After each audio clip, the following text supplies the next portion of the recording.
Welcome, everybody, to the first episode of Junior Pastor Testimonies. My name is Jacob, your host, and I'm really excited about this new segment on Junior Pastor Journeys. I I felt really motivated, inspired by a lot of people who suggested this idea to me, and I want this to be a platform where I can just bring on my friends, colleagues, people who usually don't hear their testimonies that often, and to be able to give like ordinary people a platform to be able to share their testimonies, their stories of how they've witnessed Christ in their lives, how Christ has worked in their lives. And yeah, today I have, and my guest today is my fellow friend Kevin from my church. He recently just went on a 2 weeks mission trip to Pakistan, and we'll be exploring that and going through that. So Kevin, how are you doing? Hello, I'm doing well. My name is Kevin. As you say, he introduced me. How are you, Jacob? Doing pretty well. Why don't you tell us a bit about yourself, like what you're doing right now in terms of school, how old you are, all that. Okay. So I currently attend at UW and I major in biochemistry and I'm a senior. I'm ready to graduate. The senior rise is like kicking in and all that. You ready for that? Nope. But currently work at a pharmacy and I'm a pharmacy assistant over there. Yeah. Nice. So why don't you tell us a bit about yourself, about how you came to Christ, like a brief overview. How I came to Christ is like, for me, I was born in a Christian household, but also a Buddhist household. So it was like a mixture. Like at first it was about religion. I was focusing about religion. And when got baptized when I was in junior year of high school, to be honest, I did it for people pleasing because like I was like the good lady was like, oh, Christian, I got baptized. I'm ready to go to heaven. It was like that in front of family and stuff. So I just like figured it's like this is not right. I did not get baptized by the Holy Spirit. Instead, I got baptized by water.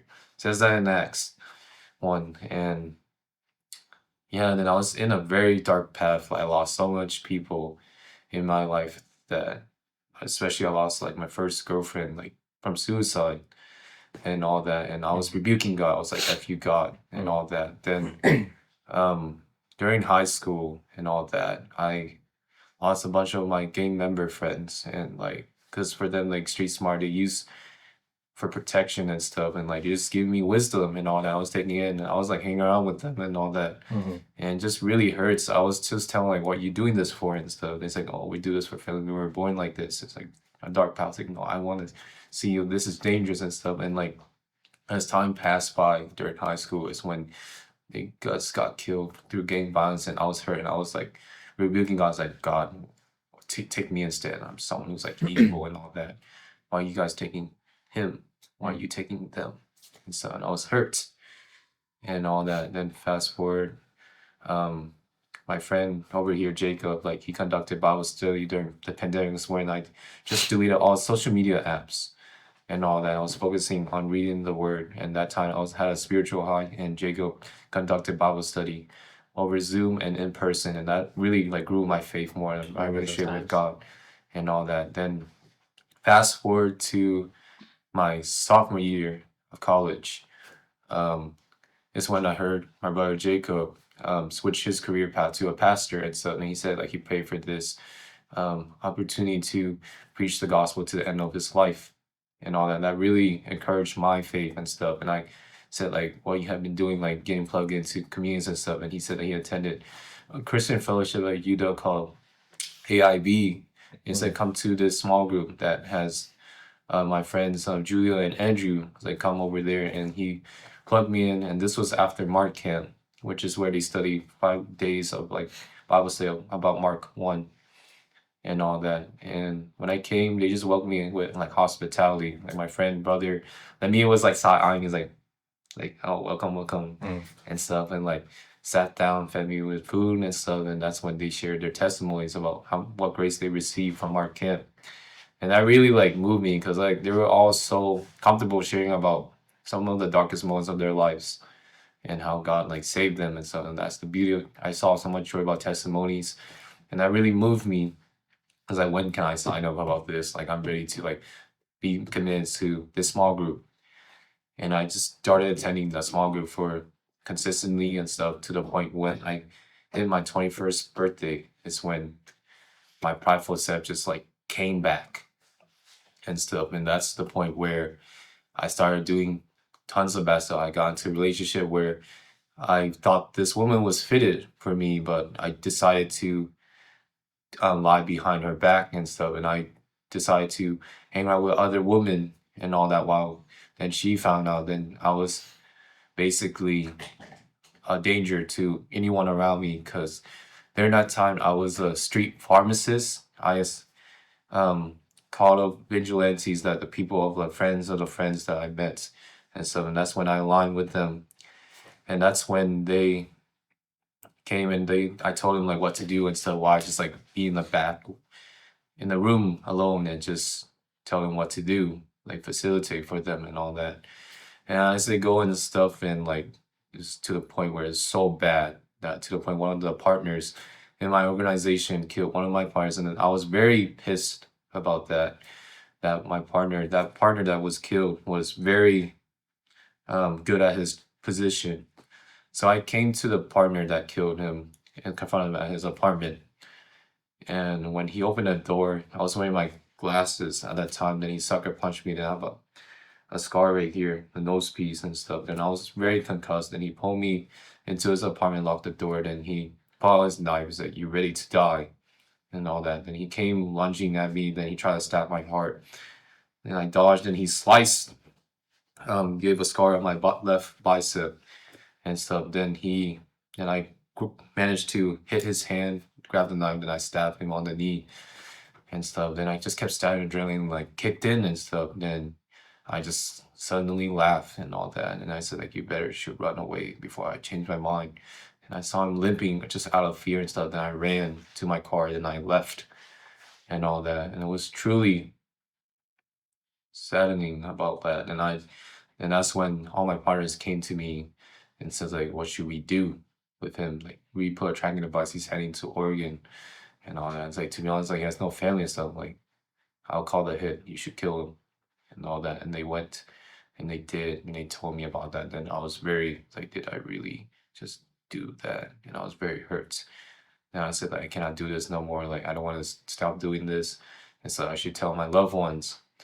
And when I tell my loved ones about that, they were saying like, "Kevin, I'm sorry, like I don't trust you anymore. You should die. You should run away," and stuff. And that really hurt me. And like they're saying like, "There's no way you cannot be Christian. Like, cannot come back to Christ. Like, you should be put to death. You should be in hell," and all that. And I was very hurt. Then when I told my younger brother Lewis about it, then he was saying like, "I'm sorry, Kevin. Like, I will be praying for you that you come back to Christ one day, but I can't trust you anymore. I'm sorry," and all that. And I really lost my hope, because I want to be a role model to him and stuff. And it was really hurts. And then that one night, I was on top of the roof. Then I had a gun to my head, and I was trying to pull the trigger, but I couldn't, because I was just remembering all the people who died for me, who lived for me and stuff. And I cannot waste it. And I put the gun down and I went home. And during that time it was 4 a.m. and all that. And then when I opened the door and stuff, then I saw someone praying for me. It was my grandpa. He was praying for me. Then I said, "Grandpa, why you were praying for me?" And so then he told me that it's like, "I pray for you, like for you to come to Christ one day. Like, I don't care what you do, and so I know you're gonna come back to him. Like, I love you so much, Kevin," and stuff and all that. And that really hit home for me. And it just reminds me of the parable about the prodigal son. Like God has shown him that love. It's an unconditional love that he showed it to me, while the others treat me and stuff. And I was just hiding it and stuff. I did not tell anyone, but I was just too hurt by it. Then one day I was grocery shopping, and I went to my car, and that's when there was a bunch of cops surrounding my car and all that. And I was possessed by the devil or something. I was super prideful. I just went up to and said, "You're not gonna find anything there." And that's when they arrested me and they took me to the station. And that's when they put me to the interrogation room, and they were just asking me questions about. I said, "Let me speak to my lawyer," and stuff. And to the point they were so pissed they left the room. And that's when I prayed to God, like, "God, you're so merciful. Can you save someone like me, someone who did all these things and stuff. And I was praying for a second chance. And when they came back, they let me go. It's like, you're free to go. Please do not sue us and stuff. And I was really shook by that response. And when I left the police station, I went back to my car. And that's when I was crying. I was like, God, really give me a second chance. I need to go home right now. And when I went home, my grandpa just ran straight to me and he hugged me. And I was like, Grandpa, like, what? Why are you hugging me? And so I was like, I know God sent you home to me, and He saved you.